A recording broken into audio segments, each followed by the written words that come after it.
নমস্কার বন্ধুরা, মিষ্টি অ্যান্ড মমস কিচেন চ্যানেলে আপনাদের সবাইকে স্বাগত জানাই।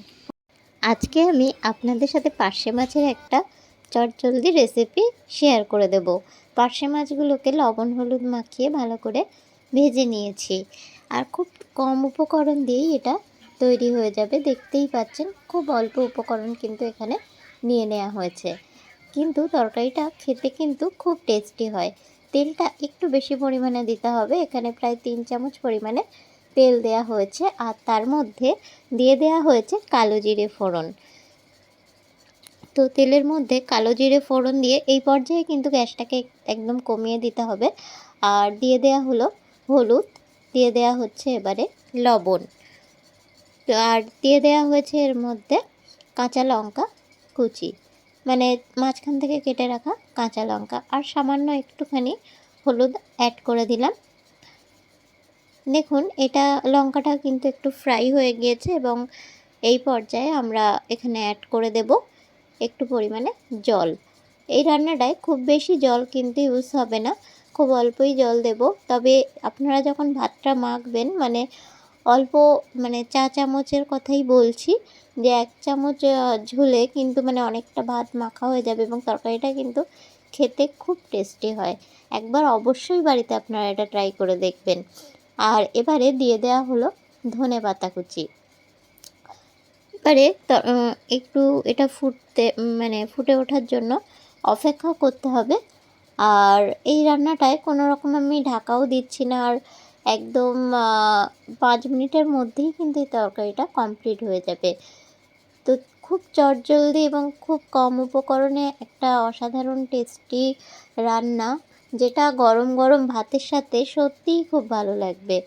তো অবশ্যই আপনারা এটা ট্রাই করবেন, আর কমেন্ট করে আমাকে জানাবেন এই রেসিপিটা আপনাদের কেমন লাগলো। তার সাথে সাথে লাইক শেয়ার করতে কিন্তু ভুলবেন না। দেখুন আপনাদের সাথে কথা বলতে বলতে ঝোলটা কিন্তু ফুটে উঠেছে। এবারে ভেজে রাখা পার্শে মাছগুলোকে আমি একে একে সাজিয়ে দেব। হালকা হাতে মাছগুলোকে ঝোলের মধ্যে দিয়ে দেব।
মাছের তেল ঝাল একদম রেডি।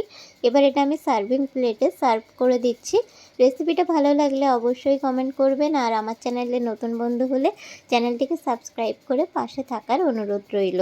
ভালো থাকবেন, সুস্থ থাকবেন, আবার দেখা হবে নতুন কোনো রেসিপি নিয়ে।